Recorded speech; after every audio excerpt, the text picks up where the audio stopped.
नमोऽस्तु ते व्यासविशालबुद्धे फुल्लारविन्दायतपत्रनेत्र येन त्वया भारततैलपूर्णः प्रज्वालितो ज्ञानमयः प्रदीपः नारायणं नमस्कृत्य नरं चैव नरोत्तमं देवीं सरस्वतीं व्यासं ततो जयमुदीरयेत्। ॐ श्री परमात्मने नमः।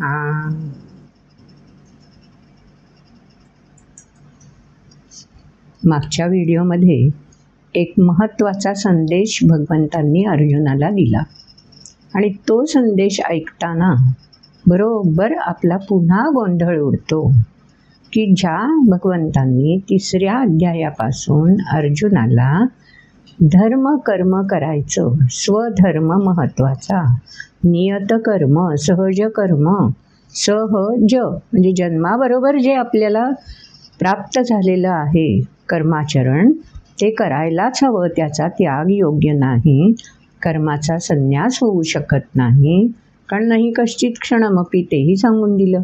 मग हे सगळं जर भगवंत सांगतायत तर मग शेवटच्या श्लोकामध्ये, मागच्या व्हिडिओत ऐकला आपण तो श्लोक, त्या श्लोकामध्ये भगवंत असं कसं म्हणू शकतात, सर्व धर्मान् परित्यज्य, मग सगळ्या धर्मांचा त्याग कर, मामेकं शरणं व्रज, माझ्या एकाच प्रती समर्पित हो, व्रज म्हणजे दृढ राहून समर्पित हो। मग हे कसं काय होऊ शकतं? आणि मग हा माम एकम म्हणजे कोणाप्रती समर्पित व्हायचं आणि सर्व धर्मांचा त्याग कसा करायचा? इथे तर स्वधर्म आचरण करायचंय देह असे तोपर्यंत, मग ह्या कुठल्या धर्मांचा त्याग करायचा? आणखी पुढच्या वेळी सांगून दिलं, अहं त्वा सर्व पापेभ्यो मोक्षयिष्यामि मा शुचः, मा शुचः, व्याकुळ होऊ नकोस, चिंता करू नकोस, अहम मोक्षयिष्यामि, मोक्षयिष्यामि, मोक्ष शब्द पुन्हा महत्त्वाचा 13व्या अध्यायात शेवटच्या श्लोकात, भूत प्रकृती मोक्षांच ये विदुर्यान्ति ते परम, भूत प्रकृती मोक्ष म्हणजे इथे सुद्धा मोक्ष शब्द कशाशी जोडलेला असणार आहे? प्रकृती। मग प्रकृतीमुळे काय काय प्राप्त होतं? प्रकृतीमुळेच तर सत्व रज तम गुणांची रस्सीखेच, चढा ओढ, प्रभाव आचरणातून प्रतिबिंबित करणं हे सगळं त्या प्रकृतीमुळेच तर घडत असतं ना। आणि या प्रकृतीमुळेच जे शाश्वत चैतन्य आहे, जो ऊर्जा स्रोत आहे, परमात्म्याचा आविष्कार असलेला जो जीव आहे, प्राण आहे, चैतन्य आहे, तो सुद्धा बंदिस्त होऊन, संकोचित होऊन मर्यादित आकारामध्ये स्थिर राहतो। ही सगळी किमया त्या प्रकृतीची आहे। मग त्या आत्म्याला, त्या जीवाला, प्राणाला संकोचित करून बंदिस्त ठेवणं एवढा अधिकार ज्या प्रकृतीकडे आहे, ती प्रकृतीसुद्धा अनादीच आहे ना, तेच तर शक्तीचं प्रतीक आहे। आणि म्हणून आमच्या सनातन संस्कृतीमध्ये शिव आणि शक्ती हे अद्वय मानलं गेलं आहे। शिव अपूर्ण आहे जर शक्ती त्याच्याशी अनुसंधानित नसेल तर, आणि शक्ती अपूर्ण आहे जर शिवत्वाची स्थापना तिच्याबरोबर नसेल तर। त्यामुळे शिव आणि शक्ती हे अद्वय आहे, लक्ष्मी नारायण अद्वय आहे। आमच्या सनातन संस्कृतीमध्ये हेच तर वैशिष्ट्य कायम आलेलं आहे। म्हणून यत्र नार्यस्तु पूज्यन्ते, नारीची वेगळी पूजा आमच्याकडे करायला सांगायची गरजच नाही पडत हो। असं तिचं शिवाबरोबर, शिवत्वाबरोबर पूजन होतंच। सीताराम एकत्रच म्हटलं जातं ना। मग हा धर्म कोणता की ज्याचा त्याग करायचा आहे? 12व्या अध्यायामध्ये तेही भगवंतांनी सांगून दिलं, ये तु धर्म्यामृतमिदं यथोक्तं पर्युपासते श्रद्धाना मत्परमा भक्तास्ते तीव मे प्रिया. अतीव प्रिय भक्त मला कोण होऊ शकतात? ये तु धर्म्यामृतम इदं यथा उक्तम पर्युपासते. ज्याप्रमाणे मी सांगितलंय पर्युपासते, सातत्याने त्याविषयी चिंतन मनन करून आचरणातून धर्म्य आणि अमृत या दोन्हीविषयी चिंतन करायचं आहे. आता अमृत म्हणजे काय? अर्थात श्रेय. जी अर्जुनाची मागणी आहे, यत् श्रेयस्यान् निश्चितं ब्रूहि तन्मे, जे शाश्वत समाधान देणारं आहे, तृप्तीचा एहसास प्राप्त करून देणारा जे काही आहे ते मला प्राप्त व्हावं, ते मला मिळावं. ही अर्जुनाची मागणी किंकर्तव्य मूढ झाल्याची जाणीव झाल्याबरोबर अर्जुनाने ही मागणी केलेली आहे. दुसऱ्या अध्यायात आठवत असेल, नाही तर पुन्हा एकदा मागे जाऊन बघा तो व्हिडिओ. मग ती मागणी अर्जुनाने केलेली आहे, तर त्याचं निराकरण झालं पाहिजे ना. तुझी मागणी कशा प्रकारे पूर्णत्वाला जाणार आहे हे सांगणं हे भगवंतांचं दायित्व आहे. आणि या श्लोकाद्वारे भगवंतांनी ते दायित्व निभावलंय. कसं निभावलंय? सर्व धर्मान परित्यज्य असं म्हणून निभावलं. आणि माम एकम शरणं व्रज म्हणजे समाधान, तृप्ती ही बाहेर कुठे शोधत राहूच नकोस. हे सगळं जे काही आहे ना ते तुझ्यामध्येच क्षमता, आजच्या भाषेतली कपॅसिटी बनवून तुझ्यातच सगळं स्थिरावलेलं आहे. बरं, त्याच्या प्रती समर्पित हो. शरणं व्रज, स्वतःच्या क्षमतेवर दृढ हो, स्वतःच्या क्षमतेवरच विश्वास ठेव. आणि नुसता विश्वास नाही उपयोगाचा, निष्ठापूर्वक ह्या क्षमतेचं आचरणातून रूप प्रतिबिंबित झालं पाहिजे. म्हणून माम एकम शरणं व्रज याचा अर्थ क्षमतेवरची निष्ठा ही कर्म आचरताना प्रतिबिंबित झाली पाहिजे. म्हणजे मग शाश्वत तृप्ती, शाश्वत समाधान व्यक्तीला गवसणार. शाश्वत समाधान, शाश्वत तृप्ती म्हणजेच दुसऱ्या अध्यायात अर्जुनाने ज्याला श्रेय म्हटलंय तो याचा अर्थ. बरं, म्हणजे शाश्वत समाधान जेव्हा गवसणार तेव्हा काय गवसलं अर्जुनाला? म्हणजेच तुम्हा आम्हाला श्रेय. जी मागणी केली अर्जुनाने ते श्रेय तुला केव्हा गवसेल? सर्व धर्मान परित्यज्य. मग आता धर्म म्हणजे कशाचा त्याग करायचा बरं? आणि परित्यज्य पूर्णत्वाने त्याग करायचा आहे. आता ओळखणार तुम्ही, कारण इतके अध्याय, तिथले श्लोक, त्याचं विवेचन आपण लक्षपूर्वक ऐकलेलं असणार आहेत. आणि म्हणून जेव्हा श्रेय प्राप्ती हवी असेल तेव्हा काय दूर सारलं पाहिजे? बरोबर, जी एकत्र जोडी बनून नाण्याच्या दोन बाजूंसारखी आपल्या जीवनाच्या उत्पत्तीपासून आपल्याबरोबर आहे त्यापैकी एकाचा त्याग पूर्णत्वाने करायला हवा. मग कशाचा त्याग पूर्णत्वाने केला? तर शाश्वत समाधान, तृप्ती ही आपल्याला गवसणार. ओळखलं ना? बरोबर. प्रेय जे जे आहे म्हणजे जे जे उपजे ते ते नाशे हा सृष्टीचा नियम असे. म्हणून सृष्टीमध्ये जे जे मिळवावंसं वाटतं आणि मिळाल्यावर क्षणिक आनंद होतो, तो क्षणिक आनंद देणारा जे जे काही आहे त्याला काय म्हणायचं? प्रेय. आजच्या भाषेत मटेरियलिस्टिक. जे नाश होणार आहे. आत्ता मला आनंद खूप वाटेल, काय मी भराभर यशाच्या पायऱ्या चढतोय असं वाटू शकतं, पण केव्हा त्या पायऱ्या उतरून पुन्हा आपण मूळ पदावर येऊ ते सांगू नाही शकत, कारण तिथेच तर गोम आहे ना सगळी. म्हणून धर्म कशाशी जोडलेला आहे? साकाराशी धर्म जोडलेला आहे. जे जे म्हणून साकार आहे त्याला नियमाचं बंधन आहे. धर्म म्हणजे नियम, त्याला नियमांचं बंधन आहे. पण जे साकारच नाही आहे, जे निराकार आहे, त्याला नियमांचं बंधन कसं असणार? म्हणून त्याला श्रेय म्हणायचं. माम एकम शरणम व्रज, म्हणजे त्या श्रेयाप्रती दृढ होऊन जा. ते दृढ कसं हो, ते आधीच्या श्लोकात सांगून दिलं, ते पण आपण मागच्या व्हिडिओमध्ये लक्षात घेतलं. मन्मना भव मद्भक्तो मध्याजी मान नमस्कुरु, आठवत आहे ना?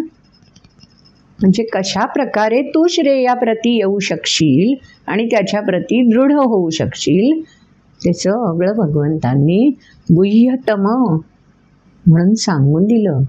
आणि का सांगितलंय तुलाच? इष्टोसी मे सखाचेती, म्हणून तुला सांगितलंय बरं मी पुन्हा एकदा, तुझ्याच हितासाठी, कारण तू मागणी केली श्रेयाची. आता सर्व धर्मांपरित्यज्याचा अर्थ उलगडला असणार आहे. जे जे धर्मी आहे, जे जे धर्म आहे ते साकाराशी निगडित आहे, आणि जे जे साकार आहे ते नश्वर आहे. म्हणून जे नश्वर असताना प्राप्त आनंद मिळवून देतं, तो आनंद क्षणिक तात्कालिक आहे. म्हणून सर्व धर्मान परित्यज्य, म्हणजे नियमांचं बंधन झुगारून घ्यायचं का? नाही, नियमांचं बंधन झुगारू शकतच नाही.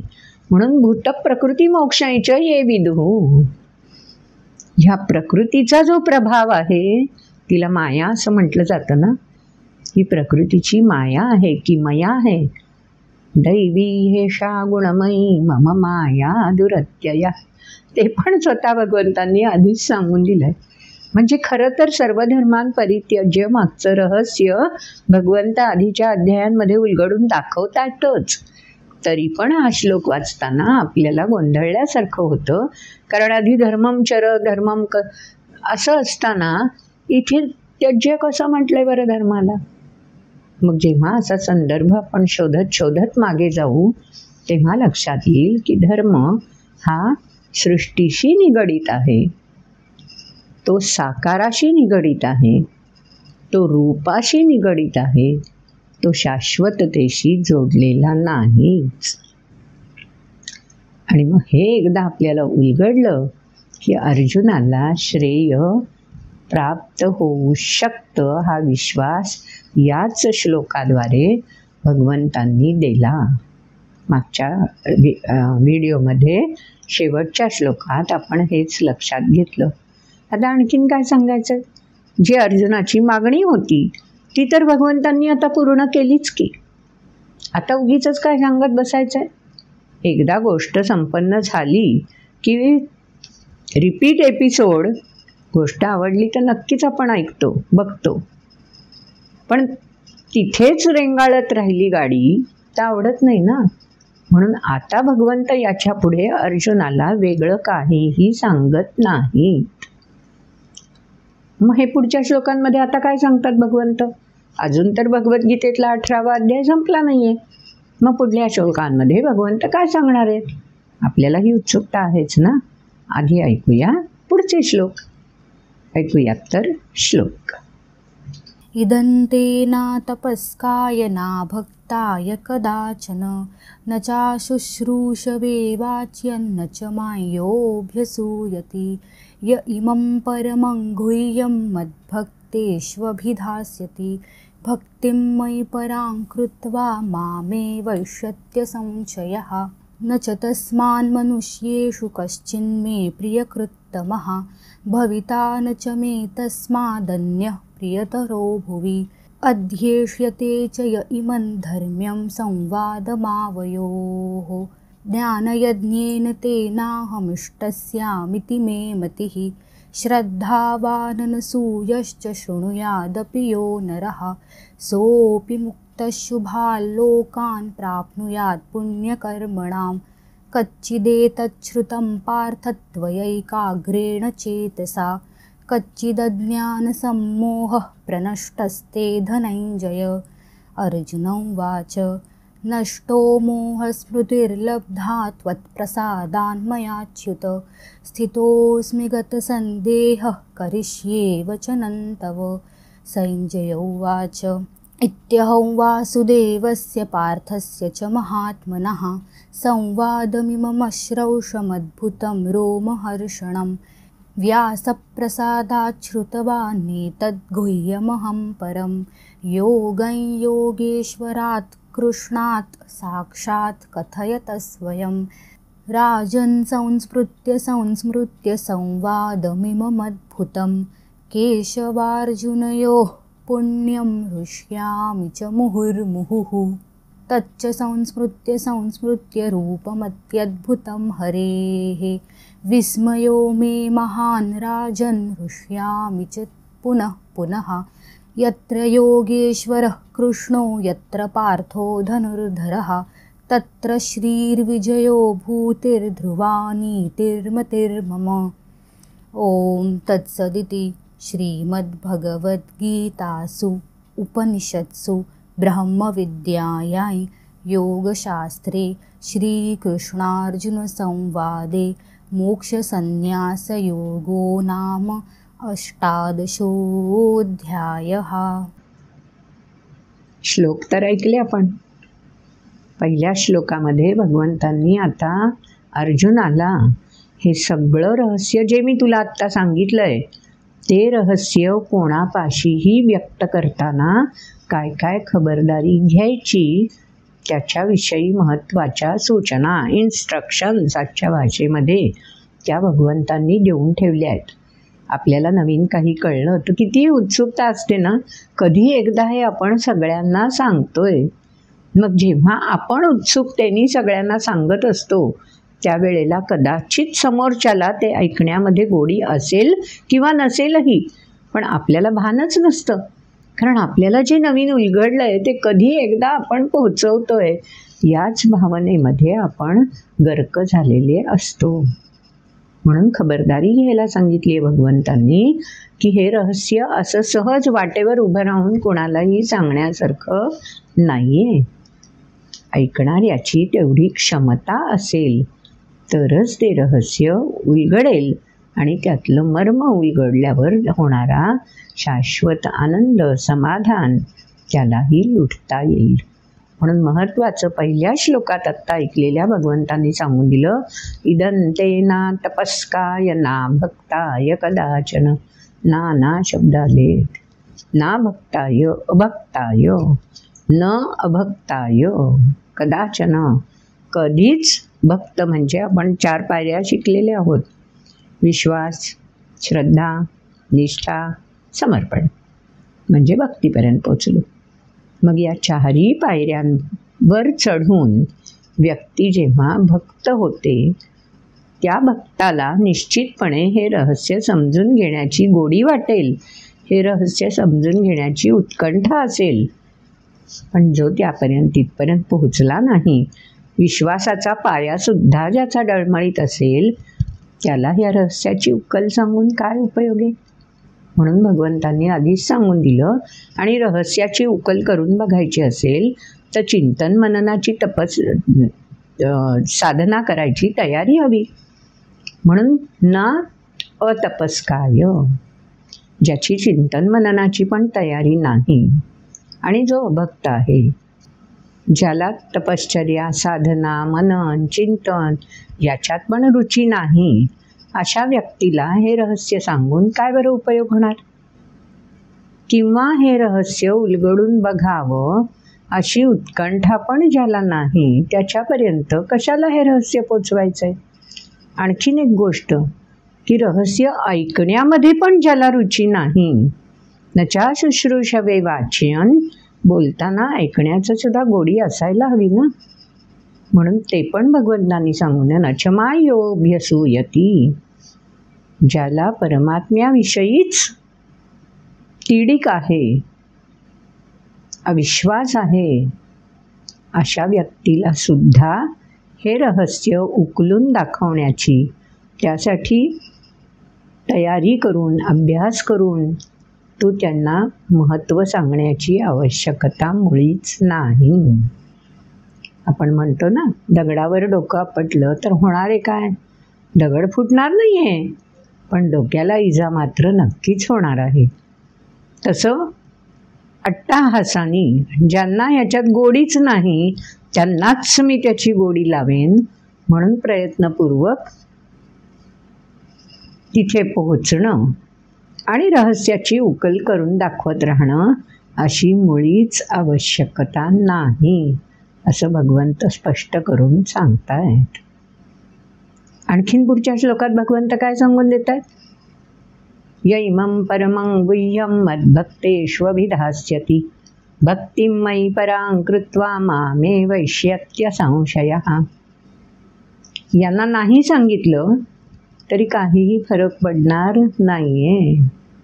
आज ना उद्या ती स्पंदनं योग्य ठिकाणी पोहोचली तर ती आणखीन, आपण म्हणतो ना ॲम्प्लिफायर लावतात, मग ती स्पंदनं आणखीन त्यांची वेवलेंथ बलवत्तर होते आणि लांबपर्यंत पोहोचतात. तशी त्यांची वेवलेंथ बलवत्तर व्हायला पाहिजे असतील, ती लांबपर्यंत पोहोचायला हवी असतील, तर मग ही स्पंदनं कोणापर्यंत पोहोचवायची? यैमं परमं गुह्यं मद्भक्तेषु अभिधास्यति. ज्याची निष्ठा आहे, ज्याची श्रद्धा आहे, ज्याची वृत्ती समर्पित झालेली आहे, अशा व्यक्तीला हे रहस्य जरूर उकलून दाखव. कारण ती व्यक्ती पुन्हा एक प्रतिनिधी बनेल आणि आणखी दूरपर्यंत हे रहस्य, हे विचार पोहोचवत राहील. मग आता आपल्याला उलगडेल, युगानुयुग द्वापर युगाच्या आणि कलियुगाच्या संधिकाली सांगितली गेलेली गीता आजही का बरं अशा प्रकारे गायली जाते, समजून घेतली जाते? रहस्य असलं तरीही उकलून बघायचा प्रयत्न केला जातो. त्याचं हेच कारण आहे की असे पायोनियर्स, असे प्रतिनिधी अनेकानेक आजही सनातन संस्कृतीची अक्षुण्ण विचारधारा, त्या प्रवाहामध्ये आम्हीही सामील आहोत, हा दृढ विश्वास ठेवून हे रहस्य जाणून घ्यायचा प्रयत्न करत आहेत. जसे की आपण सर्वजण याच मांदियाळीतले आहोत. यैमं परमं गुह्यं मद्भक्तेषु. स्वतः भगवंत म्हणतायत की माझ्याप्रती जे समर्पित आहेत, या विचारांशी जे निगडीत आहेत, ज्यांना या श्रेयस्यान् निश्चितं ब्रूहितं मे ही मागणी करण्याची मनापासूनची तळमळ आहे, त्यांच्यापर्यंत जरूर हे रहस्य पोचवलं गेलं पाहिजे. कारण धर्म आणि अधर्म यांचं संतुलन जेव्हा बिघडेल तेव्हाच संभवामी युगे युगे भगवंतांनी सांगून दिलंय ना. मग संभवामी युगे युगे म्हणताना दरवेळी साकार होऊन परमात्माच अवतार घ्यायला पाहिजेत असं मुळीच नाही. श्रीमद भगवद्गीता हा जो साकार ग्रंथ आहे, तो ग्रंथच मुळी हा अवतार आहे. आणि या ग्रंथातलं ज्ञान हे आपोआपच जे कोणी समजून घेतील त्या सर्वांनाच साक्षात श्रेयाची प्राप्ती होऊ शकेल.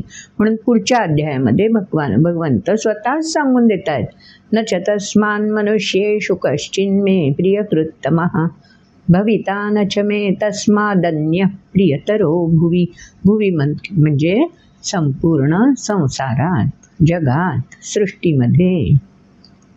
याखेरीज मला प्रिय कोणीच असणार नाही. कारण धर्मसंस्थापनेच्या माझ्या कार्यामध्ये जे सूत्रे मणिगणाईव बनून, सहकारी बनून जे माझ्यासोबत अशा प्रकारचं दायित्व निभावत आहेत, त्यांच्यापेक्षा अन्य प्रिय कोण असणार? जेव्हा मला पर्वत चढून जायचं असेल तेव्हा मला जे कोण सहकारी होतील त्यांचं माझ्यासाठी विशेष स्थान असणारच आहे ना. तेच तर भगवंतांनी सांगून दिलंय, न च तस्मान् मनुष्येषु कश्चिन्मे प्रियकृत्तमः. प्रियकृत्तमः कृती करायची आहे. कशी? तमसो मा ज्योतिर्गमय. अज्ञानाची जाणीव होऊन ज्ञानाची कास धरण्याची कृती ज्यांच्याकडून केली जाईल त्यांच्यापेक्षा अन्य कोणीही मला प्रिय असणार नाही. मग त्यांची कृती कशी असेल ते पण सांगितलं पाहिजे ना. भगवंत ते पण सांगून देतात की अशा व्यक्तींकडून कोणती कृती अपेक्षित आहे, कोणती कृती त्यांच्याकडून आपोआप घडून येईल. अध्येष्यते च यैमन् धर्म्यं संवादमावयोः. हा आपल्या दोघांमधला जो संवाद आहे ना, हा संवाद श्रीकृष्णार्जुन संवादे म्हटलंय ना प्रत्येक अध्यायाच्या शेवटी. तेव्हा आपल्या दोघांमधला हा जो संवाद आहे, अध्येष्यते, याचा अभ्यास जे कोणी करतील त्या व्यक्तींविषयी भगवंत सांगून देत आहेत. मग अभ्यास करायचा आहे म्हणजे कृती करायचे. मग आपल्या जीवनातल्या अनेक नैमित्तिक नित्य कर्मांच्या जोडीला ती कर्म करत असतानाच त्या कर्मांवरती शिक्का कोणता उमटला जाईल ह्या रहस्याची उकल ज्यांनी करून घेतली आहे त्याचं आचरण, आणि ज्यांनी अजून ह्या रहस्याची उकल करून घेतली नाही, जे अज्ञानाशीच अजून जोडलेले आहेत, प्रेयाच्या प्राप्तीसाठीच धडपडणारे आहेत, त्यांचं आचरण ह्या दोन्हीमधली तफावत स्पष्ट दिसते, जाणवते. कोणाला जाणवेल? अध्येष्यते च यैमन धर्म्यम संवादमावयोः. पुढे सांगू दिलं ज्ञानयज्ञेन. यज्ञ म्हणजे सातत्य आहे. सातत्य कशामध्ये? दृढतेमध्ये. कारण यज्ञ हा संकल्पाशिवाय पुढे जातच नाही. आधी संकल्पित व्हावं लागतं, अर्पित व्हावं लागतं, आणि मग यज्ञ प्रक्रिया सुरळीतपणे पार पडत असते. तेव्हा यज्ञ संपन्न होताना सुरुवात असते संकल्पापासून. मग संकल्प जो केला असेल त्यांना अनुलक्षून साधनं, संयोजन, त्याचा मेळ साधावा लागतो. ते केल्यावर त्या साधनांवर संस्करण व्हावं लागतं योग्य प्रकारे. म्हणजे कोणत्या क्रमाने ती साधनं वापरायची याचं ज्ञानयज्ञेन. मग हे सगळं करणारी जी कोणी व्यक्ती असेल ते त्याच्या बाबतीत स्वतः भगवंत सांगून देत आहेत. ज्ञानयज्ञेन तेनाहम इष्ट स्यात्. मग जे इष्ट आहे सिद्धी तिथपर्यंत ही व्यक्ती पोहोचू शकते. किंवा अध्येष्यते च यैमन धर्म्यम संवादम आवयोः. हा संवाद अशा प्रकारे जे कोणी जाणून घेतील, श्रद्धा भक्तीने युक्त होऊन, निष्ठावान दृढ होऊन, तेच याच्यामध्ये भगवंतांनी सांगून दिलं. ज्ञानयज्ञ संपन्न करायचं आहे, सोपी गोष्ट नाही आहे. ज्ञानासाठी साधनं हवी आहेत. 13व्या अध्यायात ही साधनं ज्ञानाची सांगून दिलेली आहेत. अमानित्व अदंभित्व महिंसा क्षांतिरार्जवम. सोपं नाही ना हे सगळं आचरणातून प्रतिबिंबित करणं. अमानित्व अदंभित्व आचार्योपासनम, सगळी ज्ञानाची लक्षणं आठवत असतील बघा, नाहीतर बघा पुन्हा एकदा तो व्हिडिओ, म्हणजे लक्षात येतील. मग तो ज्ञानयज्ञ जे व्यक्ती संपन्न करेल त्या व्यक्तीला आपोआपच भक्त ही पदवी पण मिळेल आणि मामे वैश्यत्य संशयः. शंकाच बाळगायचं कारण नाही. ती व्यक्ती निश्चितपणे या पुनरपि जननम पुनरपि मरणम या चक्रातून मुक्त होऊ शकेल. प्रकृतीचं आवरण अशा व्यक्तीला स्वीकारायची गरजच पडणार नाही. भूत प्रकृती मोक्षायचं, याला म्हणायचं मोक्षप्राप्ती. अजून पुढच्या श्लोकात भगवंतांनी सांगून दिलं की हा सगळा स्वतः अभ्यास करणं, चिंतन मनन करणं, रहस्य उकलून बघणं, हे ज्याला नाही जमत अशा व्यक्तींना सुद्धा अशी मुक्ती मिळू शकते बरं. प्रकृतीच्या चढ उतारांपासून, गुणांच्या प्रभावापासून सहजपणे अलिप्त होणं साधू शकतं. कोणाला आणखीन साधू शकतं? श्रद्धावान अनसूयश्च शृणुयादपि यो नरः. श्रद्धावान अनसूय. आणि काय त्यांनी करायचंय? शृणुयात, ऐकायचंय श्रद्धा ठेवून. आजही अनेक ठिकाणी भागवत सप्ताह केले जातात, अनेक ठिकाणी रामायण कथा केल्या जातात, आणि या सगळ्या ऐकण्यासाठी पुन्हा पुन्हा श्रद्धेने ज्या व्यक्ती येतात त्यांना स्वतःला नाही सांगता येणार कदाचित रहस्य, पण ऐकताना तल्लीनता साधली तर ज्या ध्वनिलहरी कथाकाराकडून प्रसारित होतात त्या माझ्या हृदयापर्यंत एकाग्रतेने स्वीकारल्या जातात आणि आपोआपच चित्तवृत्ती स्थिर होण्यासाठी त्याची मदत होते. म्हणून पुढच्या वेळी सांगितलं, शोपी मुक्त शुभा लोकान प्राप्नुयात पुण्यकर्मणाम. सगळ्यांनीच काही कथा ऐकायला बसायला हवं असं नाही आहे. नाही जमत हो कथा ऐकत बसायला. पण मी जर समाजासाठी सेवावृत्तीने कर्म करत असेन, मी जर समर्पित होऊन जीवन जगत असेन, प्रत्येक कर्म करताना त्याच्या मागे फलाशा नसेल, अहंता नसेल, आहे ना, हे सगळं आधीच्या अध्यायांमध्ये सांगूनच दिलं आहे भगवंतांनी. त्यामुळे कोणतीही छोटी मोठी कृती करताना त्याच्याबरोबर अनेक घटक आहेत.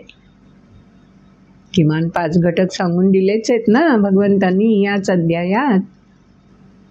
मग एवढे घटक जर सहकार्य करतात आणि मग ते कृती संपन्न होते, सिद्धीपर्यंत पोहोचते, तर त्याच्यावर वैयक्तिक ममत्व, अधिकार किंवा वैयक्तिक अहंता आणि वैयक्तिक फलाची अपेक्षा कशी करू शकतो बरं? म्हणून ते ज्यांना उलगडलं त्यांचं कर्म पुण्यकर्म झालं. कारण पुण्य म्हणजे काय? समाधान, तृप्ती, शाश्वत आनंद. आणि पाप म्हणजे अस्वस्थता, बोचणी, सल. कर्म केल्यानंतर जर अस्वस्थता, आशंकता, बोचणी ही जर प्राप्त होत असेल तर ते कसं बरं पुण्यकर्म होऊ शकतं? आणि जेव्हा एखादं कर्म रुजू केल्यानंतर समाधान, तृप्ती, आणखी काही हवं ही भावनाच शिल्लक न उरणं, असं जेव्हा कर्म घडून येत असेल तेव्हा त्याला पुण्यकर्म म्हणायचं. म्हणून प्राप्नुयात पुण्यकर्मणाम अशा प्रकारे जर आपलं आचरण घडत राहिलं तर आपोआप शुभालोकान तिथपर्यंत आपला प्रवास होऊ शकतो. शुभ म्हणजे सात्विक आनंद देणारा. असा जो काही समाज आहे त्या समाजामध्ये आपण आपोआप समरस होऊन जातो. कोणताही मणी कोणताही सूत्रामध्ये घातला तर देखणी माला किंवा देखणा हार बनत नाही ना. हार बनवताना कोणत्या फुलाचा कोणत्या फुलाशी संग असावा त्याचा विचार करून आपण हार गुंफतो ना, तेव्हा तो देखणा बनतो. तसं इथे भगवंतांनी सांगून दिलं की श्रद्धावान अनसूयः आणि शृणुयात. हे ज्यांनी योग्य प्रकारे योग्य ठिकाणी, मी जर एखाद्या गैरकृत्य करणाऱ्यांच्या सान्निध्यामध्येच आनंद घेत असेन तर माझ्याकडून पुण्यकर्म कसं बरं घडणार? ते महत्त्वाचं भगवंतांनी सांगून दिलं की ज्या क्षणी लक्षात येईल की आपण चुकीच्या सान्निध्यामध्ये आहोत, चुकीच्या संकल्पाप्रती आपण दृढ आहोत, हे ज्या क्षणी लक्षात येईल त्या क्षणी व्यक्तीला आपली चूक दुरुस्त करण्याची संधी असते. फक्त ती चूक आहे हे स्वीकारता आलं पाहिजे. एकदा स्वीकारलं की पुन्हा माघारी नाही यायचं. आणि मग जे इतके काळ आपल्या हातून चुकीचं घडलं त्याच विचारांमध्ये गुरफटून राहायचं नाही. ACD. मग अशी व्यक्ती निश्चितपणे श्रद्धावान बनू शकते आणि योग्य मार्ग आचरू शकते. आता एवढं सगळं सांगितल्यावरती संपूर्ण गीतेमध्ये भगवंतांनी अर्जुनाला प्रश्न विचारलाय बरं. बघा विशेष आहे. संपूर्ण 18 अध्याय होईपर्यंत अर्जुन सतत अधूनमधून भगवंतांना प्रश्न विचारतोय आणि त्या प्रश्नांची उकल भगवंत स्वतः करतायत. आता मात्र भगवंत अर्जुनाला प्रश्न विचारतायत पुढच्या श्लोकात.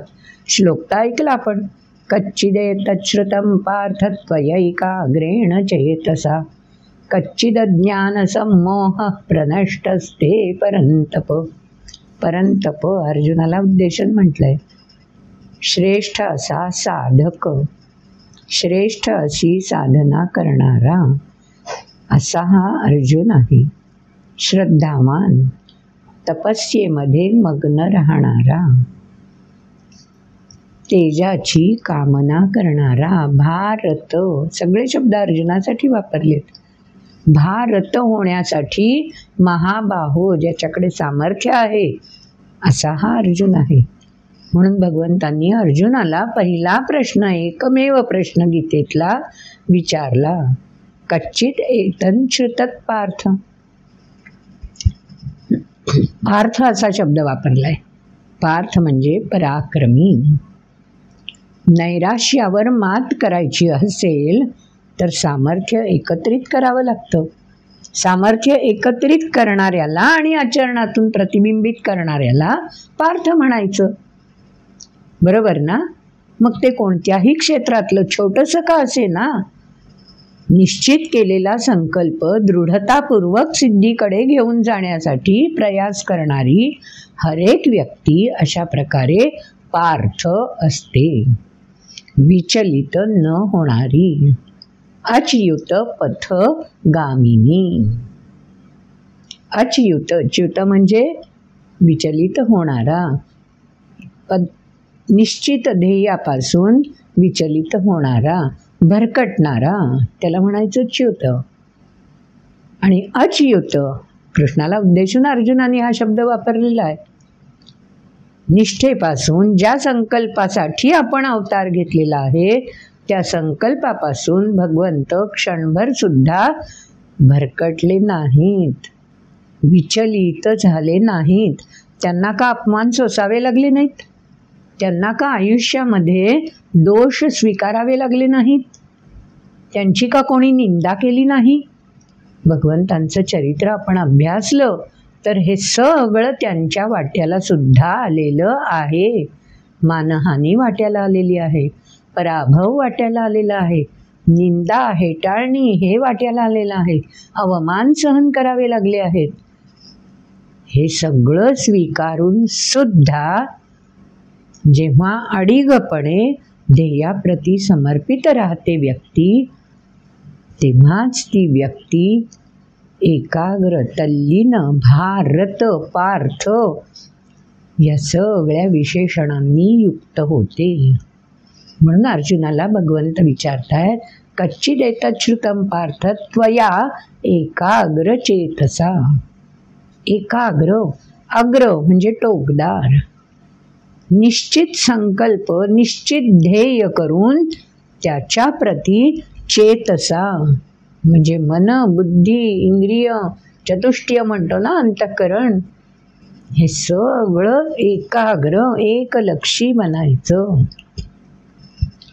तू सगळं हे केलंयस ना साध्य अर्जुना, आणि मग ऐकलंयस ना हे सगळं रहस्य. पहिला प्रश्न अर्जुनाला भगवंतांनी विचारला. आणखीन दुसऱ्या ओळीत काय म्हटलं याच प्रश्नात? कच्चिद अज्ञान सम्मोह, अज्ञानामुळे उत्पन्न झालेला किंकर्तव्य मूढपणा आता नष्ट झालाय का तुझा?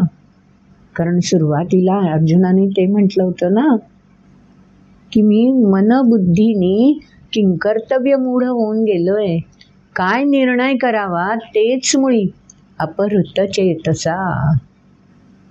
या स्थितीप्रत मी आलोय हे अर्जुनाने स्वतः कबूल केलं होतं. म्हणून बरोबर ते लक्षात ठेवून भगवंतांनी अर्जुनाला प्रश्न विचारले. कच्चिद ज्ञान सम्मोह प्रनष्ट असते, प्रनष्ट हा पूर्णत्वानी लयाला गेला ना आता. काय? अज्ञानामुळे, अज्ञानजनित सम्मोह. पटल आलेलं कशावर? मूळ बुद्धी जी आहे, विवेक बुद्धी आहे, त्या विवेक बुद्धीवर जे पटल आलं होतं, मळभ आलं होतं, किंकर्तव्य मूढतेचं, अज्ञानजन्य मोहाचं, ते दूर झालंय ना आता अर्जुना. प्रेमळपणे भगवंतांनी अर्जुनाला हे प्रश्न विचारले. साहजिक आहे, प्रश्न विचारल्यावर इतका काळ भगवंतांनी उत्तर दिलेलं आहे. आता अर्जुनाचं दायित्व बनतं की भगवंतांनी प्रश्न विचारले आहेत, आता उत्तर द्यायची बारी अर्जुनाची आहे. पुढचा श्लोक ऐकला आपण.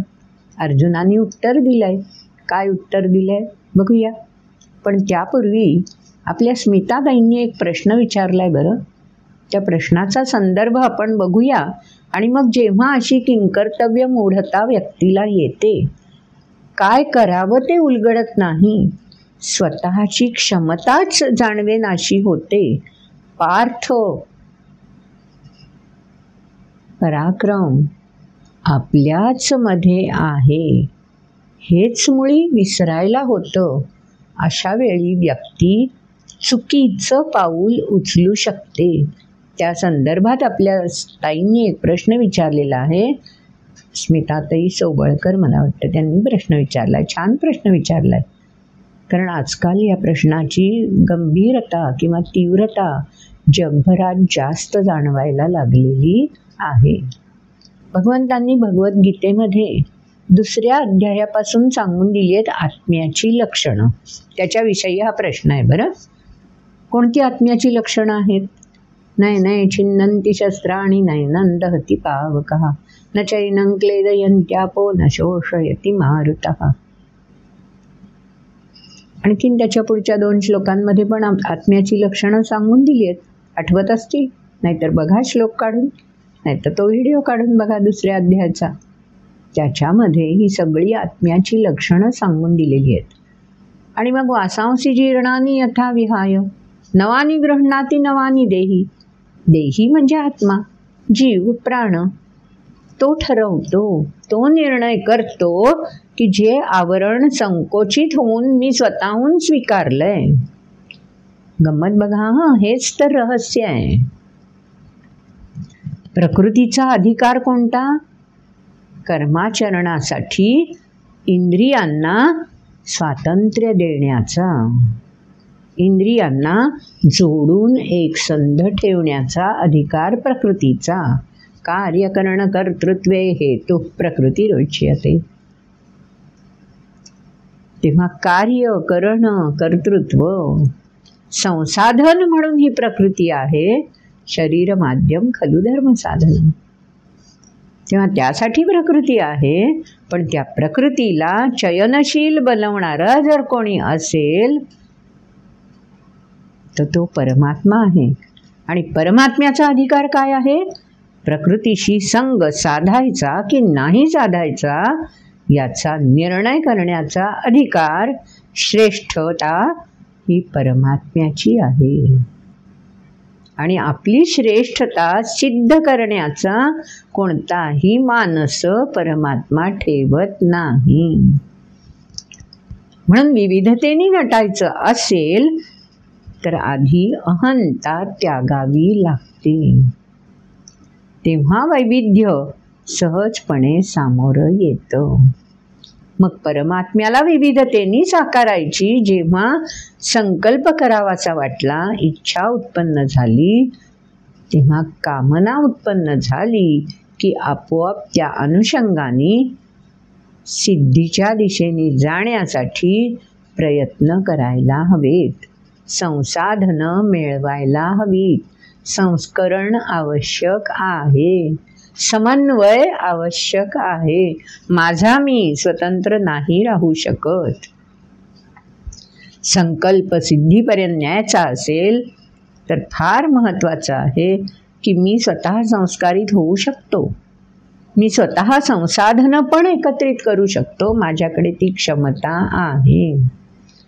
पण संसाधनं मिळवली, संस्करणसुद्धा करून घेतलं तरीही समन्वय अतिशय गरजेचा आहे.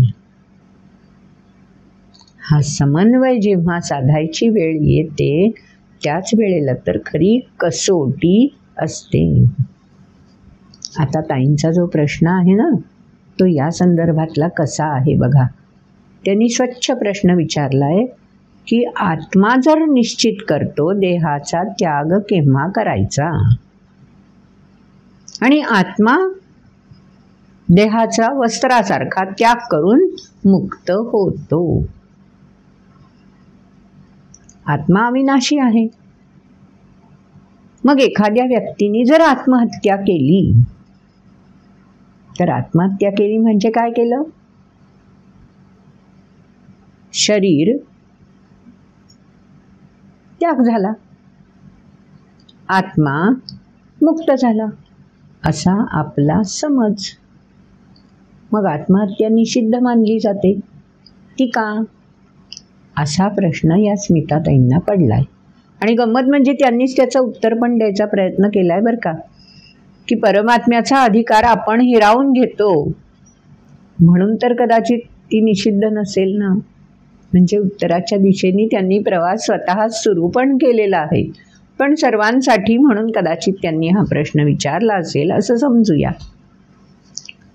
आपण अनेक उदाहरणं अशी बघतो की कितीही शरीर जीर्ण झालं, जगण्याची इच्छा सुद्धा व्यक्तीला उरलेली नसेल तरी सुद्धा मृत्युः सर्वहरश्चाहमुद्भवश्च भविष्यताम्, मृत्यू सर्व हरण करणारा आहे. केव्हा हरण करायचं याचा अधिकार नश्वर शरीराला नाही. आणि मन आणि बुद्धी हे नश्वर शरीराचे घटक आहेत.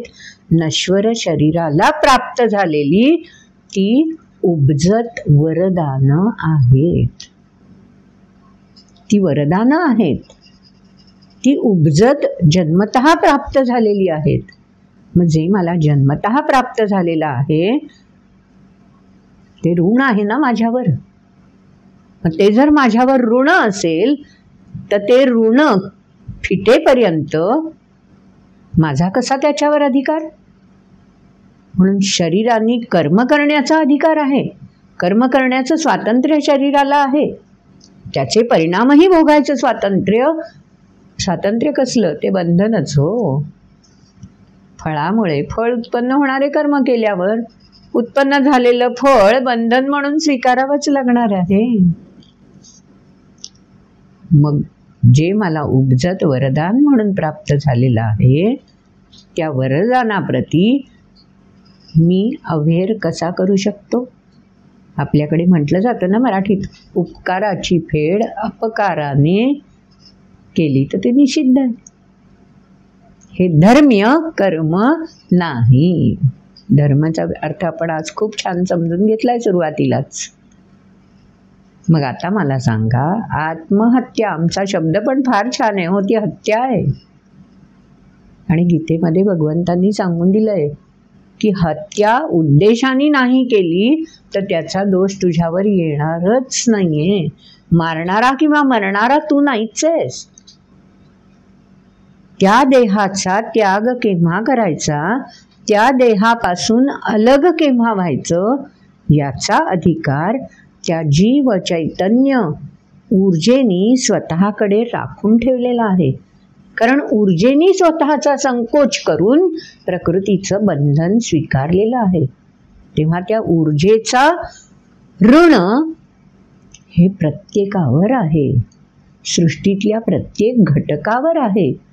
आणि म्हणून वनस्पती सुद्धा जेव्हा त्यातलं चैतन्य ठरवेल तेव्हा त्या वनस्पतीला मृतत्व येतं. आम्ही पानगळ ठराविक ऋतूमध्येच अनुभवतो. जीर्ण झालेली पानं सुद्धा वाऱ्याने हलतात, पण ती झाडाला चिकटून राहतात जोपर्यंत त्यांच्यामधलं चैतन्य निर्णय करत नाही झाडाचा त्याग करण्याचा. तेव्हा हे जर निश्चित आहे, हा जर धर्म आहे, तर व्यक्तीने सुद्धा ह्या धर्माचं पालन करायला हवं ना. जो ज्याचा अधिकार आहे तो अधिकार हिरावून घेण्याचा अधिकार या नश्वर देहाकडे नाही. कारण जे डबोलं आपण घेऊन आलेले आहोत, जे संचित अधिदैव आपण घेऊन आलेले आहोत, त्याचा पूर्ण निचरा व्हायलाच हवा ना. त्याचा पूर्ण निचरा जर झाला नाही तर आत्महत्या करते कशा करता व्यक्ती? ह्या चक्रातून सुटायचं आहे म्हणून, असह्य होत आहे म्हणून. पण असह्यता, चक्रातून सुटणं या सगळ्या शरीराशी निगडीत आहेत. त्यांचा आत्म्याशी कुठे संबंध आहे? आत्मा तर अलिप्त आहे. मग ह्या शरीराला संभाजीराजा आठवा ना हो. संभाजीराजांनी अनंत यातना सोसल्या. स्वातंत्र्यवीर सावरकरांनी अनंत यातना सोसल्या, सहन केल्या. तांस तितिक्षस्व भारत, भगवद्गीतेमध्येच सांगून दिलंय की अरे हीच तर कसोटी आहे, हीच तर आत्मा म्हणतो क्षमता मी दिलेली आहे ना, मग त्याची पारख कर ना, सामोरा जा ना कसोटीला. कोणताही प्रसंग येऊ दे, हार मानायची कशाला? ती तू मानू नयेस. कोशिश करने वालों की हार नहीं होती. मग तू दम का टाकतोस? आत्महत्या करणं म्हणजे अधिकार छिनावून घेणं तर आहेच, पण त्याही पेक्षा महत्त्वाचं स्वतःवरतीच अविश्वास ठेवणं. दुर्दम्य विश्वास पाहिजे स्वतःच्या क्षमतेवर. संस्तभ्य आत्मानम आत्मना, असं 3ऱ्या अध्यायाच्या शेवटच्या श्लोकात भगवंतांनी सांगून दिलंय. आणि हे कशा करता संस्तभ्य आत्मानम आत्मना करायचं? का आपलं शरीर हवं आपल्याला? जही शत्रुम महाबाहो कामरूपन दुरासदम. कामनारूपी शत्रू आहे, तो आपल्याला पोखरून काढत असतो. आपल्या भौतिक कामना पूर्ण होत नाहीत म्हणून व्यक्ती आत्महत्या करायला सिद्ध होते. एखादाच असा महाभाग असतो जो धन्योहम म्हणून प्रायोपवेशन स्वीकारतो. प्रायोपवेशन स्वीकारणं वेगळं आणि आत्महत्या वेगळी. हनन हे कोणाचंही भगवंतांना मंजूर नाही. मया हतांस्तोय जहिमा व्यथिष्ठा, असंच सांगून दिलंय ना भगवंतांनी. तेव्हा कोणाचं हनन, कोणाची हत्या, हे सगळं अरे मी आधीच ठरवून ठेवलेलं आहे रे. त्याच्यामध्ये ढवळाढवळ करायची गरजच नाही आहे. जे वरदान स्वरूप मिळालेलं आहे त्याचा उपयोग धर्मकर्मासाठी कसा करता येईल ते मानवाने ठरवायचंय. त्यासाठीच तर हे शरीर मिळालेलं आहे. मग आत्महत्या निषिद्धच असायला हवी ना. ती कशी संसिद्ध ठरू शकते? जीर्ण शरीर झालं, गलित गात्र झालं तर त्याच्यावरचा उपाय कोणता आहे? धन्योहम स्थितीला प्राप्त होणं. जीर्ण जरा जर्जर झालेलं शरीर का नाही आत्मा सोडून जात? कारण त्या जीर्ण शरीराने अजून काम क्रोध लोभ न त्यजेत ही स्थिती ठेवली आहे. त्याचा त्याग अजून होतच नाहीये. सर्व धर्मान परित्यज्य स्थितीच अजून येत नाहीये म्हणून ते जरा जर्जर शरीर चिकटून राहत हो. त्या चैतन्याला बाहेर पडायला संधीच मिळत नाही. कारण हा काम क्रोध लोभ मोह या सगळ्याचा विळखा मानवानीच तर त्याच्या भोवती घालून ठेवलेला असतो. आत्महत्येने का तो विळखा सुटणार आहे? शक्यच नाही ना. मग असा क्षण जेव्हा आयुष्यामध्ये येईल की हे जीवन नको आहे, तेव्हा जीवन जीव न, ज्या क्षणी व्यक्ती आत्महत्या करते त्या क्षणी जीव असतोच. तो नाही असं होऊच शकत नाही ना. मग आत्महत्या करायची कशाची? आत्महत्या होतच नाही. म्हणजे चुकीचं कार्य आहे, जो अधर्म आहे त्याचं फलित म्हणून मूढ योनी वाट बघणारच ना. मग काय उपयोग आहे आत्महत्या केल्याचा?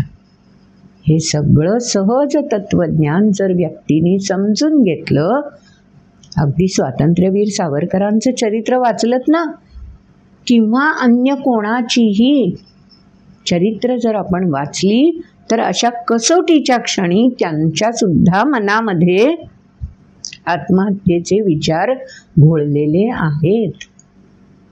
पण विचार घोळणं वेगळं आणि संयमाने त्यापासून स्वतःला दूर ठेवणं वेगळं.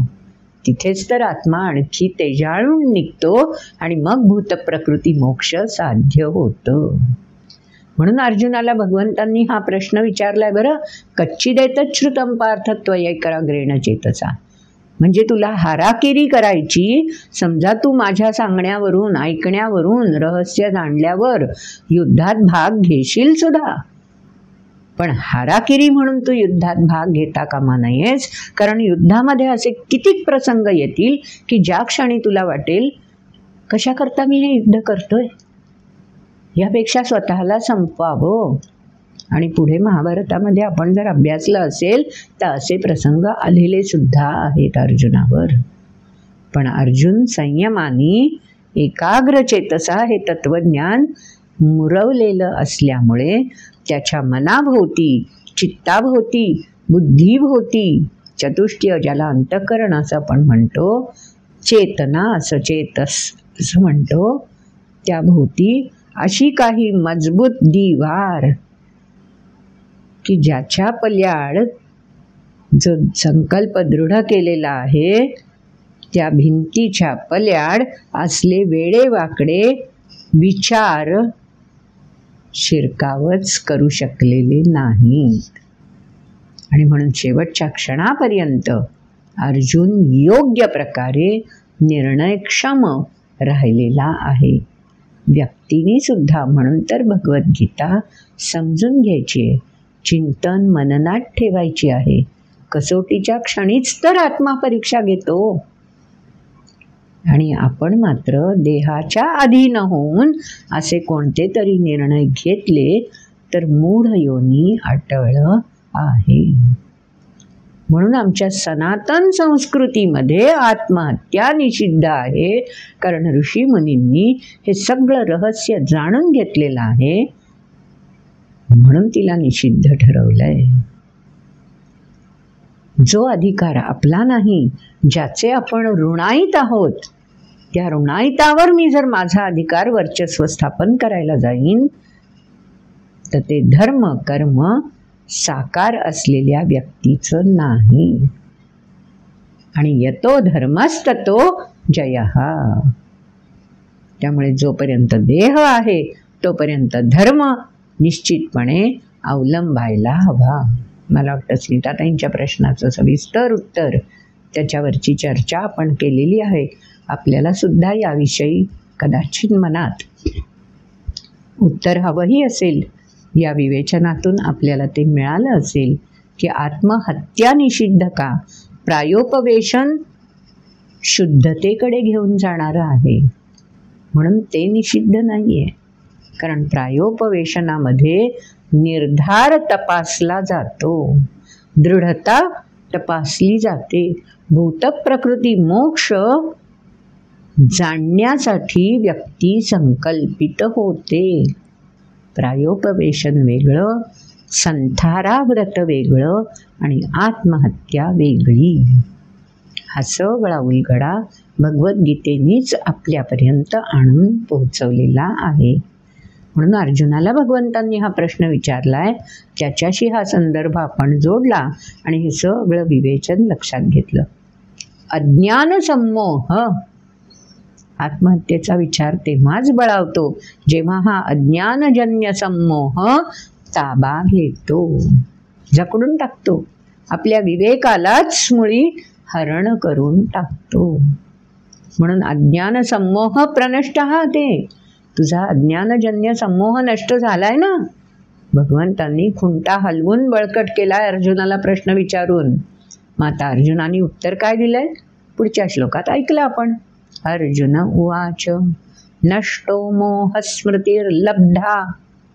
स्मृतिर्लब्धा, स्मृती शब्द एकदा 10व्या अध्यायात आलेला आहे बघा, आठवतंय? मृत्यू सर्वहरश्चाहमुद्भवश्च भविष्यताम कीर्तिश्रीर्वाक्च नारीणां स्मृतिर्मेधा धृतिः क्षमा. वरच्या ओळीत मृत्यू सर्वहरण करणारा, उद्भव करणारा पण हा मृत्यूच आहे. मृत्यू हे कारण आहे हरणासाठी पण आणि उद्भवासाठी पण. बरोबर मध्ये संतुलन साधण्यासाठी हा मृत्यू, त्याला निश्चय करायचा, त्याला जेव्हा प्रवेश करायचा तेव्हा या देहाशी येऊन तो भिडतो. मग हे त्याचं श्रेष्ठत्व स्मृती, धृती, मेधा या सगळ्यांशी जोडलेलं असायला हवं. म्हणून अर्जुनाने आता सांगून दिलं, नष्टो मोह. मग हे विवेकाला हरवणारं कोण कोण आहे? काम, क्रोध, लोभ, मोह. म्हणून अर्जुनाने स्वच्छ सांगितलं, नष्टः मोहः. आता माझा मोह नष्ट झाला. बरं का नष्ट झाला? कारण स्मृती ही लब्धा. आता माझी विवेकबुद्धी जी झाकोळली गेली होती ती विवेकबुद्ध प्रकाशित झालेली आहे. तेषामेवानुकंपार्थमहमज्ञानजन्तमः नाशयाम्यात्मभावस्थो ज्ञानदीपेन भास्वता. तो ज्ञानदीप उजळलेला आहे. ज्योतीवरती काजळी धरायला लागली तर ज्योत पुन्हा प्रकाशित होण्यासाठी, तेजस्वितेने आपला आनंद प्रकाश पसरवण्यासाठी त्याच्यावरची काजळी दूर करावी लागतेच ना. मग ही काजळी कशाची आहे? मोह. नष्टो मोह. ती स्मृतीवर धरली होती म्हणून ज्योत प्रकाशित होत नव्हती. म्हणून स्मृतीर लब्धा. पण मी हे जाणू नये बरं, अर्जुन सांगतोय भगवंतांना. अधिकार स्वतःकडे घेत नाही. त्वत्प्रसादान मया अच्युत. अच्युत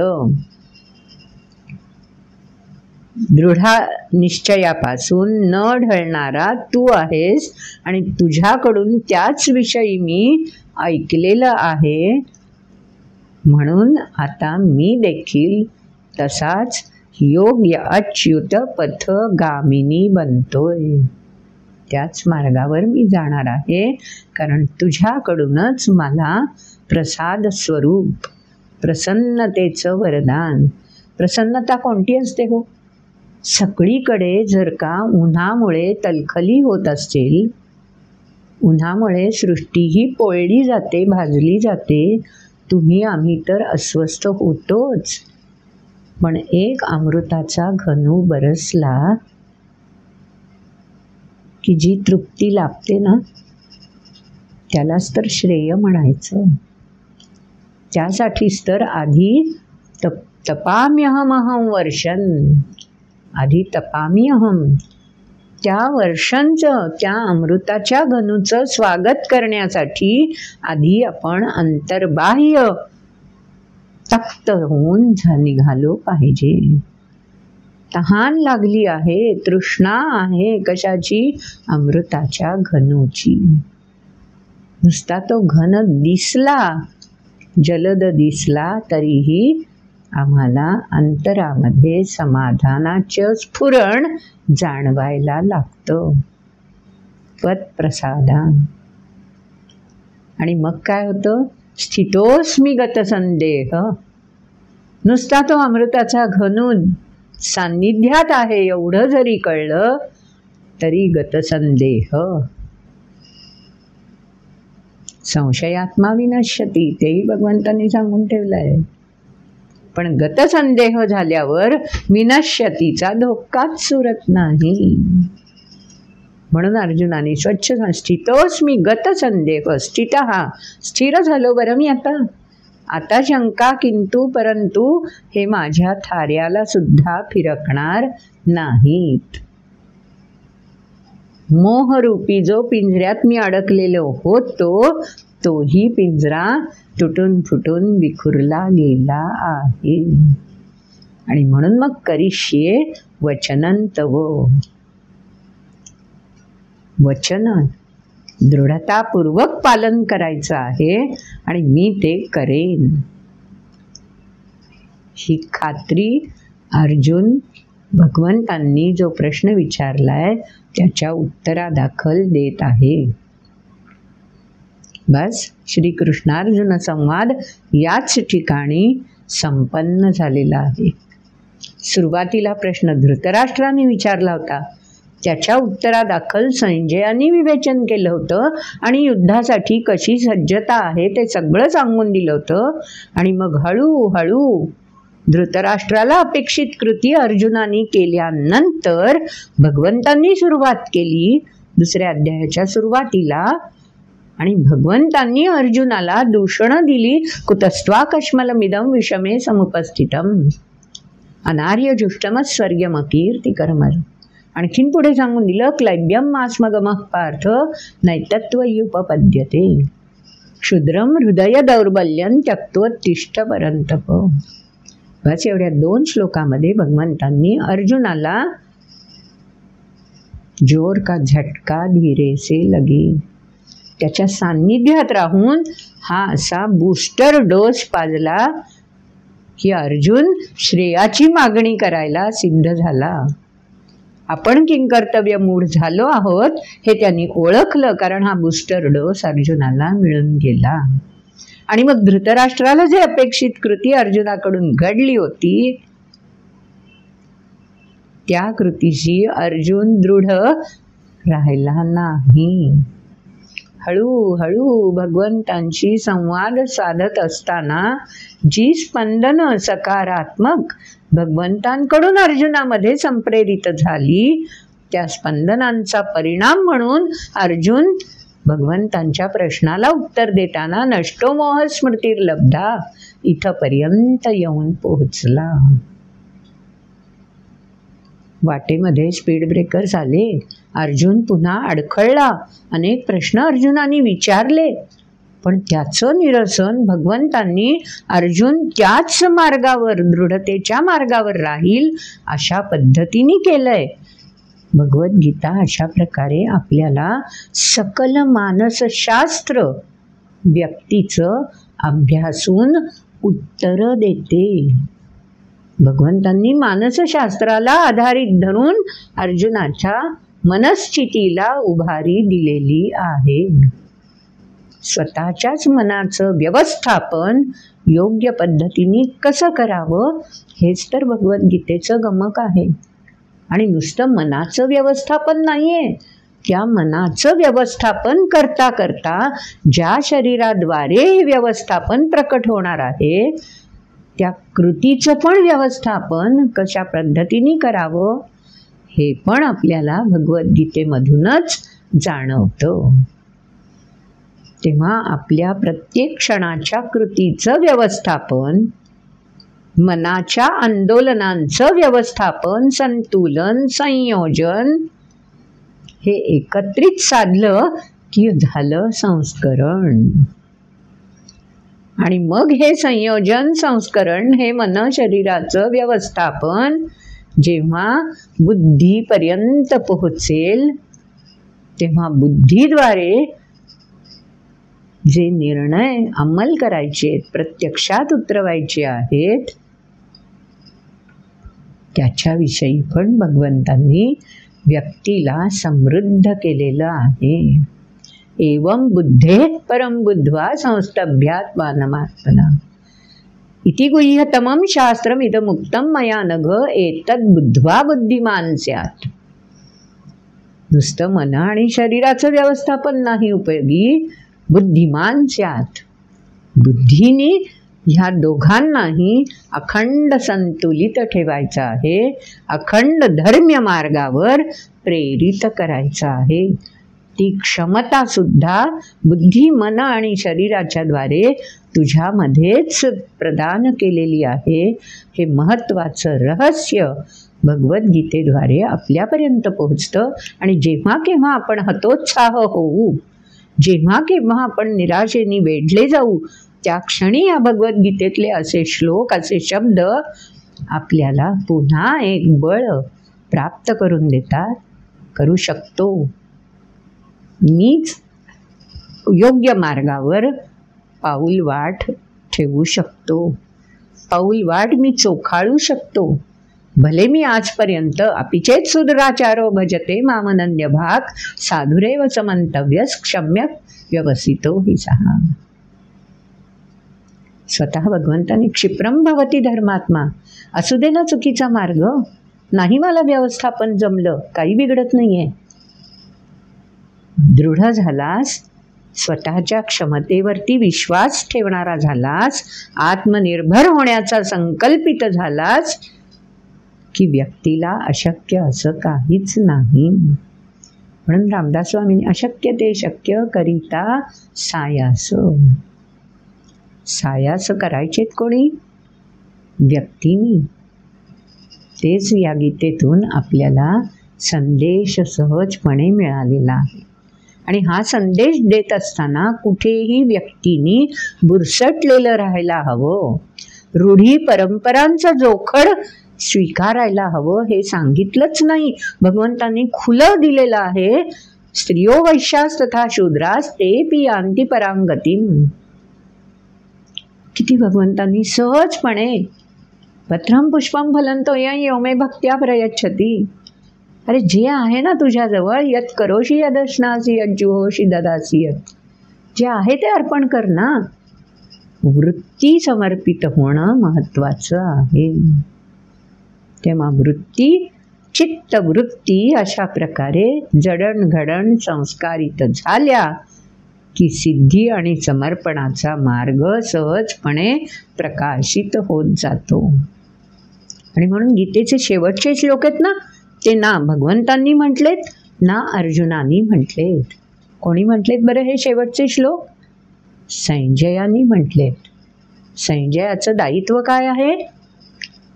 धृतराष्ट्राच्या सान्निध्यात राहायचंय. धृतराष्ट्र कोणत्या विचारांनी भारित आहे? आपल्या पुत्राचं हित, युद्धामध्ये आपल्या पुत्राच्या बाजूचा विजय, त्याची कामना, स्वार्थ प्रेरित होऊन धृतराष्ट्र ऐकायला बसलाय. आणि तो धृतराष्ट्र संजयाच्या सान्निध्यात आहे. त्यामुळे संजय अशा प्रकारे कलाटणी देणारे प्रसंग स्वतः ऐकतोय, दृश्य रूपात बघतोय आणि धृतराष्ट्रापर्यंत पोहोचवतोय. तरीही धृतराष्ट्र मात्र एक अक्षरही बोलत नाहीये. पण संजय मात्र रोमांचित झालाय. ह्या सगळ्या बोधामृतामुळे, अमृताच्या घनूचा वर्षाव स्वीकारल्यामुळे संजय मात्र भारित होऊन गेलेला आहे. आणि संजय या दृढतेप्रती येऊन पोचलेला आहे. कोणत्या दृढतेप्रती येऊन पोचलाय तो शेवटचा श्लोक आहे. पण त्याच्या आधी संजय कसा व्यक्त होतोय बघूया ना. संजय उवाच इत्यहं वासुदेवस्य पार्थस्य च महात्मनः संवादमिममश्रौषमद्भुतं रोमहर्षणम्. इमं अद्भुतं संवादं रोमहर्षणम्. हा सगळा संवाद कोणत्याही प्रसंगाशी जेव्हा आपण तद्रूप होतो, तल्लीन होतो, तेव्हा त्या प्रसंगाचं मर्म आपल्या हृदयाला भिडतं. ज्ञानेश्वरीत या हृदयीचे त्या हृदयी घातले म्हटलंय. कारण ज्ञानेश्वर साक्षात भगवंताशी तद्रूप झाले होते हो गीतेचं विवेचन करताना. म्हणून तर ती भावार्थ दीपिका. मग तेच ह्याच्यात संजयाचंही घडलंय. तद्रूपता घडली आहे. जणू काही अर्जुन आणि संजय यांची भूमिका एकच आलेली आहे. आणि म्हणून हा सगळा संवाद ऐकून संजय स्वतःच म्हणतायत की मीही असा रोमहर्षणम, रोम रोम पुलकित झालेला आहे. पेशी जी आसुसलेली होती ती आता तृप्त झालेली आहे. मग युद्धस्थानी असणारा प्रत्येक जण जर या स्पंदनांपर्यंत भिडलेला आहे आपोआप, तर तो प्रत्येक जणच आपापल्या परीने भारित झालेला असणार आहे. कारण ही स्पंदनं संपूर्ण त्या परिसरामध्ये निनादलेली आहेत, पसरलेली आहेत. आणि त्या स्पंदनांची क्षमता भगवंतांची स्पंदनं असल्यामुळे साहजिकच शेवटच्या सैनिकापर्यंत ती स्पंदनं पोहोचलेली असणार आहेत, त्याच तीव्रतेने. पण ती स्पंदनं स्वीकारण्याची माझी क्षमता कशी आहे? मी आधीचे कितीक लोखंडी पिंजरे माझ्या मनाभोवती उभे केलेले आहेत, त्यानुसार ती स्पंदनं आत प्रवेश करू शकणार आहेत. त्यामुळे पुढच्या भागामध्ये, पुढच्या श्लोकांमध्ये संजय विचारतोय, राजन संस्मृत्य संस्मृत्य संवादमिममद्भुतं केशवार्जुनयोः पुण्यं हृष्यामि च मुहुर्मुहुः. हळूहळू ते झिरपतंय हो. तृषार्त झालेल्या धरतीला पावसाच्या एका थेंबानी जरी स्पर्श केला तरी तिची तृप्ती किती सुंदर मृद्गंधाद्वारे, असं म्हणतात, पसरते ना. मुहुर्मुहुः, दीर्घ काळपर्यंत तो मृद्गंध जो सृष्टीला त्या अमृताच्या घनुनी एका थेंबाद्वारे दिलेला आहे, ती तृप्ती अशी मृद्गंधाद्वारे किती वेळ रेंगाळत तुम्हा आम्हाला स्पर्श करून जाते ना. तो काय असा हातात पकडता येतो गंध, पण तो जाणवतो ना. तेच संजय सांगून जातोय. आणि राजाला उद्देशून म्हणतोय, संस्मृत्य संस्मृत्य, पुन्हा पुन्हा ती स्पंदनं मला येऊन भिडतायत रे, रोमांचित करतायत. आणि हळूहळू आणखीन आणखीन तो संवाद माझ्यामध्ये मुरत चाललाय. पुण्यम, समाधान देणारा, तृप्ती देणारा. अजून पुढच्या श्लोकात, तच्च संस्मृत्य संस्मृत्य रूपमत्यद्भुतं हरे. रूप म्हणजे साकार आहे, अव्यक्त नाहीये. भगवंतांची स्पंदनं ही दृश्य नाहीयेत, पण बोलणारा जो माध्यम आहे श्रीकृष्ण, त्यांचं रूप तर व्यक्त आहे ना. अर्जुन जो स्पंदना अव्यक्तपणे ऐकतोय, पण त्या स्पंदनांचा परिणाम स्वरूप अर्जुनामध्ये होणारा बदल तो तर प्रत्यक्ष प्रमाण आहे ना.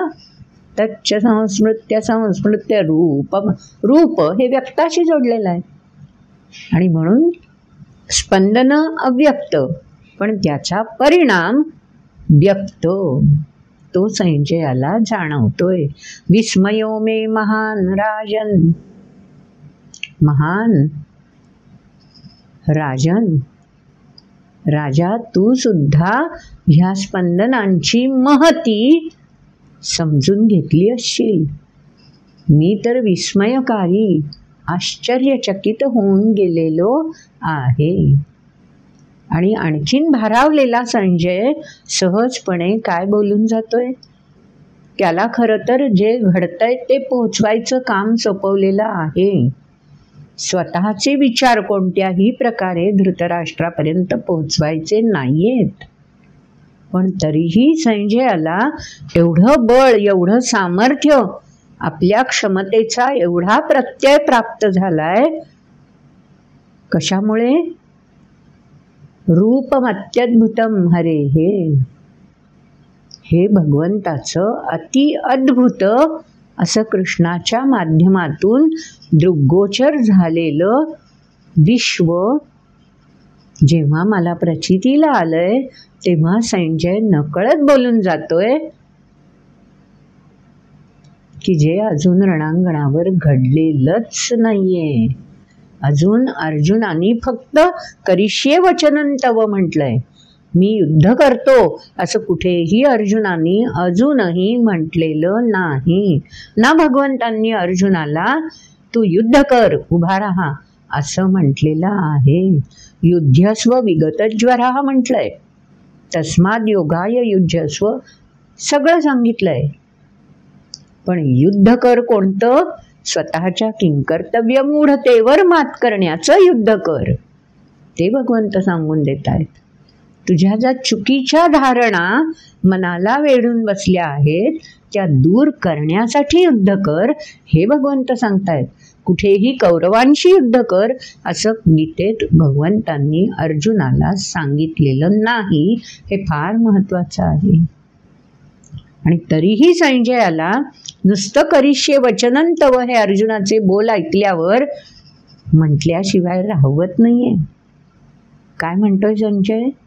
यत्र योगेश्वर कृष्ण यत्र पार्थो धनुर्धरः तत्र श्रीर्विजयो भूतिर्ध्रुवा नीतिर्मतिर्मम मम मतिः.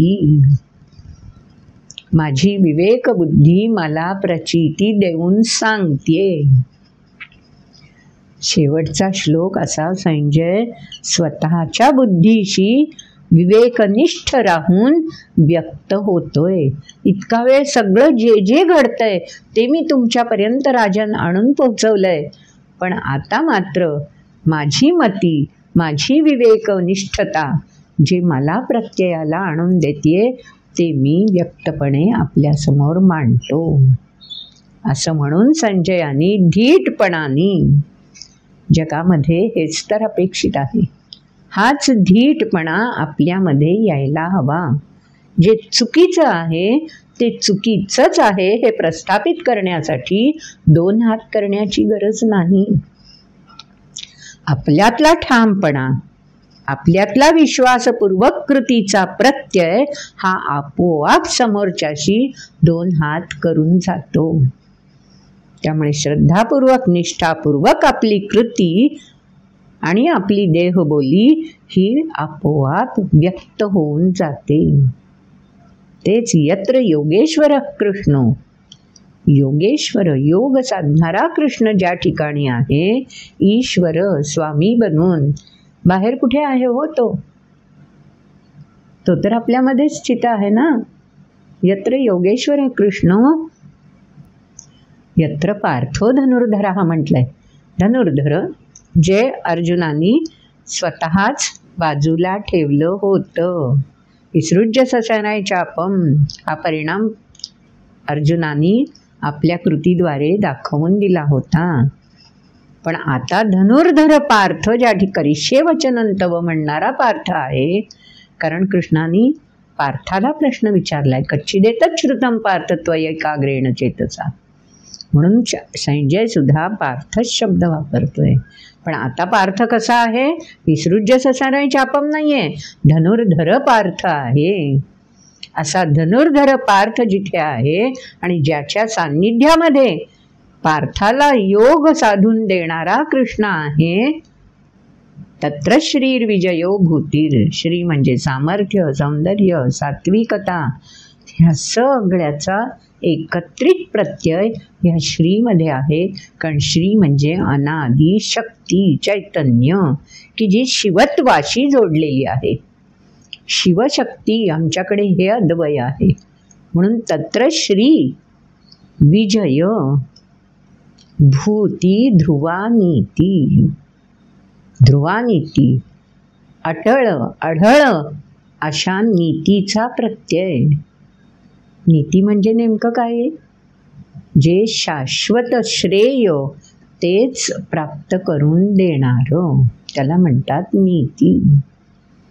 जे पुण्य, तृप्तता, समाधान, शाश्वतता ह्या सगळ्याशी जोड साधतं ती ध्रुवानीती, अढळता. स्वतःची दुर्दम्य क्षमता प्रचितीला आणून देणारी अशी स्थिती निश्चितपणे त्या ठिकाणी असेल जिथे धनुर्धरा हा पार्थ आहे आणि योगेश्वर कृष्ण यांचं सान्निध्य आहे.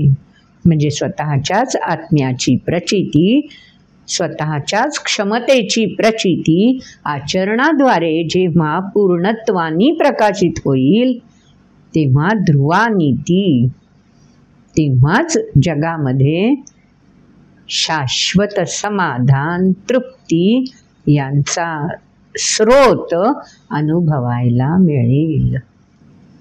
आणि हे काम निश्चित भारत करू शकतो. भारत म्हणजे तेजामध्ये लीन असणारा, तेजाशी सातत्याने दृढ असणारा. संजयाने हे मतिर्मम म्हटलंय कारण संजय हा एकमेव साक्षीदार आहे. अर्जुनाच्या खेरीज हे सगळं प्रत्यक्षपणे जाणणारा व्यासप्रसादात श्रुतवान.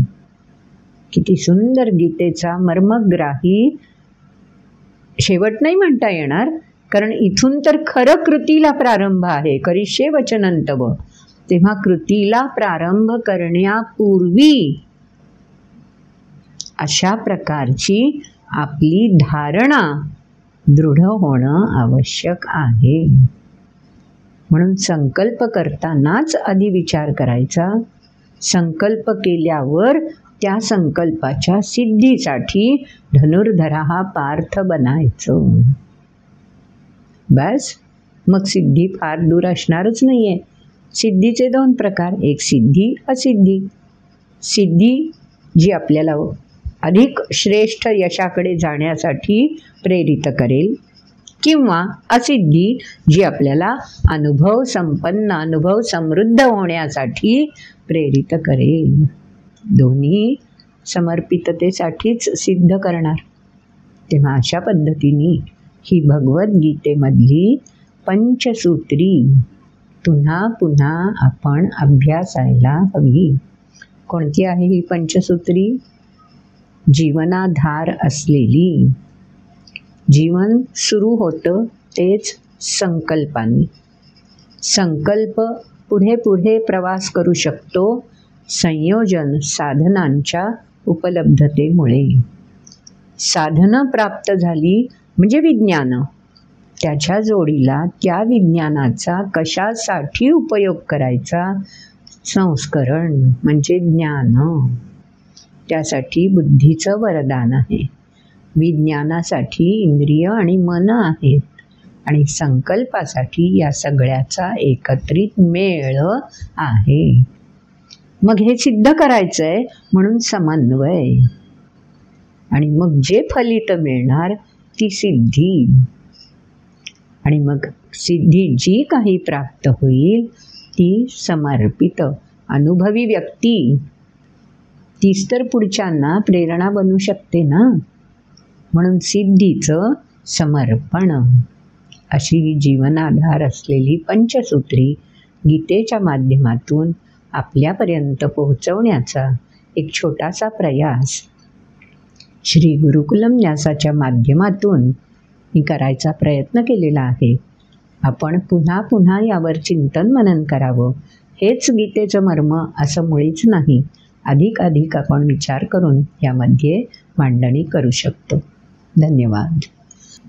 आजपर्यंत उकललेलं माझ्या परीने प्रयत्न करून गीतेचं मर्म आपल्यापर्यंत स्नेहपूर्ण पद्धतीने पोहोचवण्याचा प्रयत्न केला आहे. आपल्याला जर हाही व्हिडिओ आवडला असेल तर जरूर लाईक करा. आपले व्हिडिओ छोट्या छोट्या काळाचे नाही आहेत बरं. 1 तास, 50 मिनटं, कधीतरी 1 तासापेक्षाही जास्त एवढ्या कालावधीचे हे व्हिडिओ आहेत. पण विषयच गीतेसारखा असल्यामुळे जसं व्यक्तीला पोहायला उतरलं की किती वेळ पोहत राहावं, त्यातला आनंद लुटत राहावा, हे ज्याला त्यातलं मर्म कळलं त्यालाच तो आनंद मिळवता येतो.